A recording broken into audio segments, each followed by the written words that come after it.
咱繼續來關心花蓮，講到這花蓮的雨水油源是真高，已經造成災情咯。包含到這局中便橋衝甲斷去，害一名保全人員上班的時陣煞墮落去內面來失蹤。另外呢，也有一名查某的爬山遊客佇咧中北林道雨大水沖走。今仔日搜救人員用空拍機有看到伊的形影，真有可能已經過往咯。也若有2個人是掉佇咧木古母伊的山洞，加在是攏平安。不過當着這溪水漲起來，消防人員先空投不住。等天氣較穩定，才甲因救起來。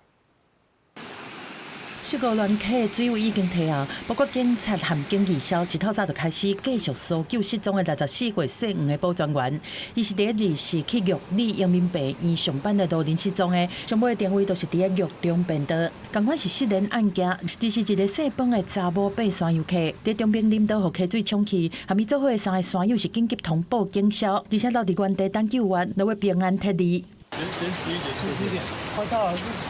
我們都在這邊而已，休息一下。因一頂四個人是對東部入去山內的中邊林道，在玉林橋附近在過溪的時陣，細本的爬山遊客無細日落去水內面，如果透過空翕在溪谷附近發現失聯的查某人，初步研判已經無喘氣、無心跳，目前同款是全力在救援。另外，秀林鄉無國無魚，嘛有一個查某受困在崩坑內，透過空翕確認因性命攏是正常的，但溪水洶湧湧起來，真歹救援。消防人員這當先空投物資提供補給。因為下午的時間那雨勢慢慢的也變大，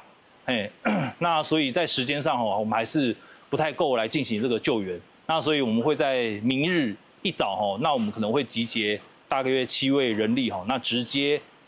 垂降到這個溪床，那我們來進行渡河的這個作業。這擺雨勢已經較細啊，萬里溪幫山湖的水尾水位已經退啊，在警戒區內面的居民嘛當回去厝。目前幫山湖的水位是持續降，而且穩定溢大水。堰塞湖目前它的狀況還是穩定溢流當中，雖然它還有是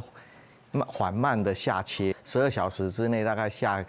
下切60公分啦，所以在這樣下100多的雨量並沒有說讓這個整個堰塞湖完全的這個就是有潰決的一個情形。林保署強調講，萬里溪幫山湖現在已經流出差不多100萬立方公尺的水量，溢大水的速度雖然較慢，但同款嘛有一定的風險。雨路的範圍內是維持紅色警戒，雨路外的範圍是解除黃色警戒。但沙甸的風台現在是愈來愈近，未來幾天嘛是愛看雨量的變化來隨時改變。記者綜合報道。